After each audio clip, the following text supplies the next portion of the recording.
주님은 나의 최고봉 8월 23일 묵상을 시작하겠습니다. 오늘의 제목은 은밀한 가운데 기도하십시오 입니다. 오늘의 말씀을 읽겠습니다. 마태복음 6장 6절입니다.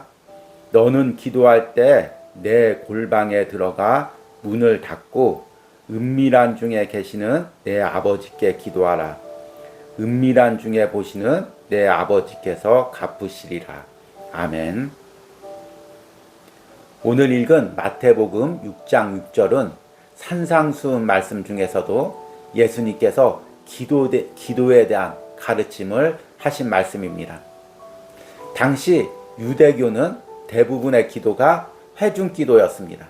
사람들이 많은 데서 공적으로 하나님께 드리는 기도였습니다. 그러다 보니 인간의 죄성으로 인해 자연스럽게 남에게 보여주기 위한 기도로 변질되고 있었습니다. 그 가운데 예수님께서는 하나님과 친밀한 만남, 진실한 만남을 위해서 사람들이 보여지는 기도보다 골방에서 은밀히 계신 하나님께 기도하라고 이야기하고 있습니다. 여기서 골방이란 헬라어 원어로 이야기하면 창고, 특히 식량 창고가 됩니다. 팔레스타인은 오랫동안 외부의 약탈에 의해서 괴로움을 당해서 유대인들이 자신들의 식량 창고는 항상 은밀한 곳, 집의 지하나 잘 보이지 않는 곳에 숨겨두었습니다. 그러니까 그 은밀한 곳에서, 그 창고에서 들어가서 기도하면 아무도 신경 쓸 수 없고 외부와 차단된 상황이 되는 것입니다. 그 가운데 누구를 만나야 되냐면 은밀한 중에 계시는 내 아버지, 하나님을 만나야 됩니다. 여기서 은밀한이란 단어는 숨어있는, 감추어 있는 그런 의미입니다. 하나님이 왜 숨어 있을까요? 하나님이 왜 감추어 있을까요? 하나님은 공적으로 자신을 드러내시기도 합니다. 그러나 그 하나님의 뜻과 섭리는 외부적으로 쉽게 우리 인간이 이해할 수 있는 것이 아닙니다. 그 하나님의 계획과 섭리는 항상 감추어 있습니다. 숨겨 있습니다. 은밀히 하나님께 찾아가는 사람만이 그 숨어있는 하나님의 계획을 발견하게 되는 것입니다. 그리고 그 가운데 하나님과 친밀한 만남을 이루게 되는 것입니다. 그래서 성경에 보면 항상 하나님과 친밀하게 만나는 사람은 항상 고립된 장소에서 광야나 동굴이나 아니면 골방 같은 데서 기도하면서 하나님과 만나는 사람입니다. 오늘 묵상을 통해서 지금 내가 하나님과 친밀한 만남을 누리지 못하고 있는 부분들이 무엇인지를 묵상해 보시기 바랍니다. 내가 잃어버렸던 골방 기도, 하나님과의 친밀한 기도가 무엇인지를 깨닫고 그것을 다시금 회복하는 은혜가 있길 바랍니다. 오늘의 묵상입니다. 예수님께서는 은밀한 중에 계신 내 아버지를 꿈꾸라고 하지 않으시고 은밀한 중에 계신 내 아버지께 기도하라고 하셨습니다. 기도는 의지의 노력입니다. 은밀한 곳에 들어가 문을 닫은 후 가장 하기 어려운 것이 기도입니다. 기도할 때 우리는 우리의 생각들을 정상적으로 활동하도록 할 수 없습니다. 기도의 첫 번째 갈등은 방황하는 생각들입니다. 혼자 기도할 때 가장 큰 싸움은 정신적으로 방황하는 생각들을 극복하는 것입니다. 우리는 우리의 마음을 훈련해 의지를 가지고 기도에 집중할 수 있어야 합니다. 우리는 기도를 위해 특별한 장소를 선택해야 합니다. 우리가 그곳에 가서도 우리의 마음은 날파리 같은 생각들로 가득 차게 됩니다. 이것도 해야 하고 저것도 해야 하는데 내 문을 닫고 은밀한 조용한 시간이란 모든 감정의 문을 의도적으로 닫고 하나님을 기억하는 것을 의미합니다. 하나님은 은밀한 가운데 계시며 은밀한 곳에서 우리를 보십니다. 주님은 다른 사람이 우리를 보듯이 또는 우리가 자신을 보듯이 보는 분이 아닙니다. 우리가 참으로 은밀한 가운데 살아갈 때 하나님을 의심하는 것은 불가능하게 되며 우리는 무엇보다 하나님을 더욱 확신하게 됩니다. 예수님께서는 하늘 아버지는 은밀한 곳에만 계시고 다른 곳에 계시지 않는다고 말씀하셨습니다. 은밀한 곳으로 들어가십시오. 그러면 모든 환경의 중심에 언제나 하나님이 계심을 발견하게 될 것입니다. 모든 상황을 가져가 하나님과 대면하는 습관을 기르십시오. 매일 잠이 깨는 첫 순간에 당신의 문을 활짝 열고 주님이 들어오시도록 하는 것을 배우지 않으면 당신은 온종일 잘못된 차원에서 일하게 될 것입니다. 그러나 문을 활짝 열고 당신의 아버지께 은밀한 가운데 기도하면 모든 보이는 일들마다 하나님의 임재의 흔적이 남을 것입니다. 아멘. 우리는 8개월 가까이 주님은 나의 최고봉을 묵상했습니다.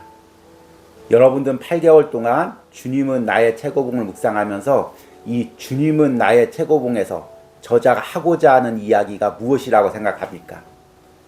여러 가지 주제를 이야기하지만 가장 핵심은 내 안에 계신 주님과 친밀한 사귐입니다. 내 안에 계신 주님과 친밀하게 사귀고 그분을 세상 어떤 것보다 내 마음에 있는 어떤 것보다 더 사랑하는 것입니다. 그 후에 주의 일도 하고 봉사도 하는 것입니다. 그렇지 않으면 저자는 우리가 하는 주의 일이 나의 야망을 이루기 위한 수단이 될 뿐이고 또 하나님의 영광을 위해서 일한다고 하지만 사실은 자기 만족을 위해서 일하는 것으로 변질된다고 이야기하고 있습니다. 우리의 신앙이 변질되지 않으려면 우리의 사명이 변질되지 않으려면 항상 내 안에 계신 주님과 친밀한 사귐이 있어야 됩니다. 이렇게 주님과 친밀한 사귐이 있으려면 가장 중요한 것이 바로 주님과의 친밀한 기도입니다. 묵상과 기도 가운데 주님을 친밀하게 만나는 것입니다. 그래서 주님의 마음이 내 마음이 되고 주님의 생각이 내 생각이 되는 것입니다. 지난주에는 자아의식이란 거에 대해서 묵상했습니다. 자아의식은 내 안에 있는 주체적인 생각이라고 세상적인 정의가 그렇게 되어 있습니다. 그러나 사실 내 안에 주체적인 생각, 스스로 생긴 생각은 허상입니다. 어떻게 스스로 생각할 수가 있겠습니까? 다 외부의 영향을 받습니다. 그리고 우리의 자아의식은 대부분 세상으로부터 영향을 받습니다. 세상의 경쟁의식, 성공에 대한 목적, 그런 것들에 영향을 받습니다. 그리고 세상의 의식으로 자아의식이 생기다 보니 그 가운데 여러 가지 부정적인 감정이 생깁니다. 원망, 분노, 실패감, 좌절. 저자는 그 중에 대표적인 것이 자기 연민이라고 말했습니다. 그런데 우리가 온전한 자아의식을 가지기 위해선 하나님이 주신 자아의식을 가지기 위해선 이런 세상적인 생각을 끊고 하나님과 연결되어 있어야 됩니다. 하나님으로부터 영향받는 생각들로 내 자아의식을 채워야 됩니다. 내가 생각하는 것, 내가 계획하는 것들이 하나님께 영향받은 생각들이 되어야 됩니다. 오늘 이야기하는 골방 기도도 마찬가지입니다. 우리가 왜 하나님과 친밀하게 기도하지 못할까요? 세상으로부터 지금 너무 많은 생각을 받고 있기 때문입니다. 기도하려고 하면 온갖 생각들이 우리 머리를 흔들립니다. 또 기도할 때도 하나님 뜻대로 기도하기보다 세상에서 받은 영향에 의해서 주님 세상에서 이것을 원하니 내가 이렇게 성공하게 해주십시오. 물론 말로는 그렇게 하지 않지만 우리 마음에서 그런 기도가 나오는 것입니다. 그렇기 때문에 저자는 골방에 들어가서 세상적인 생각을 감정들 다 끊고 하나님께 집중해서 하나님과 친밀한 기도를 나누라고 이야기합니다. 이것이 또한 의지의 싸움이라고 이야기하고 있습니다. 기도는 의지의 노력입니다. 은밀한 곳에 들어가 문을 닫은 후 가장 하기 어려운 것이 기도입니다. 기도할 때 우리는 우리의 생각들을 정상적으로 활동하도록 할 수 없습니다. 기도의 첫 번째 갈등은 방황하는 생각들입니다. 혼자 기도할 때 가장 큰 싸움은 정신적으로 방황하는 생각들을 극복하는 것입니다. 우리는 우리의 마음을 훈련해 의지를 가지고 기도에 집중할 수 있어야 합니다.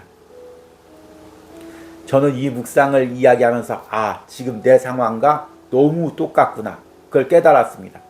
참 우리가 무릎 꿇기까지 은밀한 곳에 들어가기까지 하나님과 만나기까지 얼마나 많은 갈등이 있는지 모릅니다.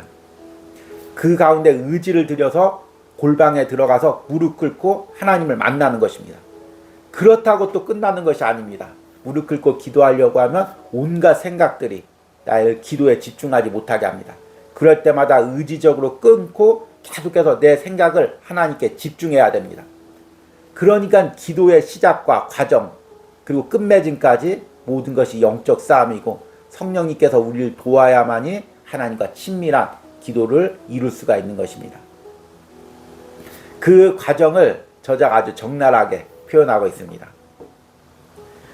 우리는 기도를 위해 특별한 장소를 선택해야 합니다. 우리가 그곳에 가서도 우리의 마음은 날파리 같은 생각들로 가득 차게 됩니다.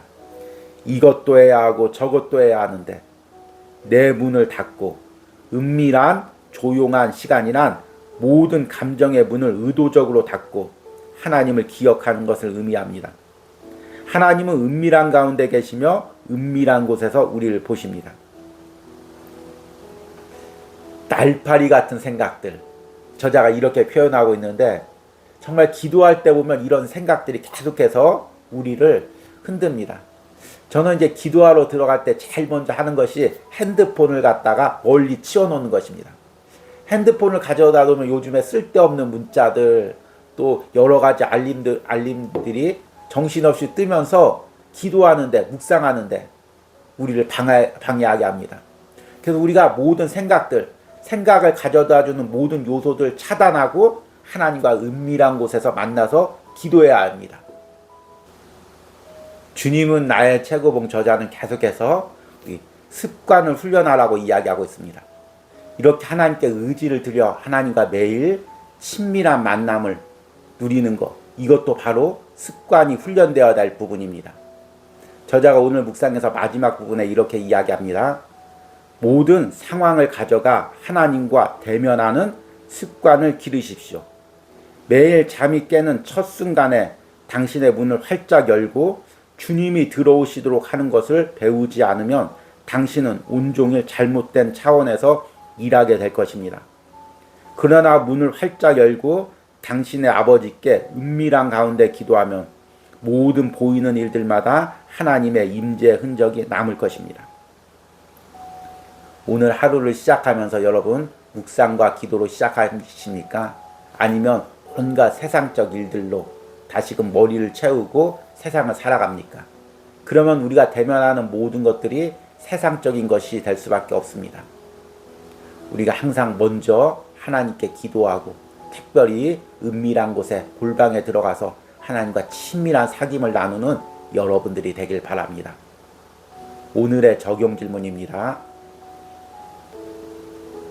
지금 나만의 장소에서 주님과의 친밀한 만남을 방해하고 있는 상황과 요소들은 무엇이 있습니까? 그것들을 알고 다시금 주님과의 친밀한 만남을 회복할 수 있게 해달라는 기도를 드리시기 바랍니다. 우리 기도하시겠습니다. 너는 기도할 때 내 골방에 들어가 문을 닫고 은밀한 중에 계신 내 아버지께 기도하라. 은밀한 중에 보시는 내 아버지께서 갚으시리라. 아멘. 주님, 우리가 이 땅에 살아가면서 가장 중요한 것이 내 안에 계신 주님과의 친밀한 만남인데 우리가 이것을 잊고 살 때가 너무 많이 있습니다. 세상이 너무 바쁘기에 그 바쁜 세상에 정신없이 휘둘리느라 주님과 고유한 장소에서 고유한 만남을 잊어가고 있는 우리를 불쌍히 여겨주시고 오늘 주님은 나의 최고봉을 묵상하는 심령 가운데 다시금 골방 기도, 주님과의 친밀한 기도가 회복되는 은혜를 허락하여 주시옵소서. 이 묵상을 통해 주님과 은밀한 곳에서 친밀하게 만나는 것이 얼마나 우리 인생에서 소중한 것인지를 다시 한번 깨닫게 하여 주시옵소서. 예수님의 이름으로 기도했습니다. 아멘.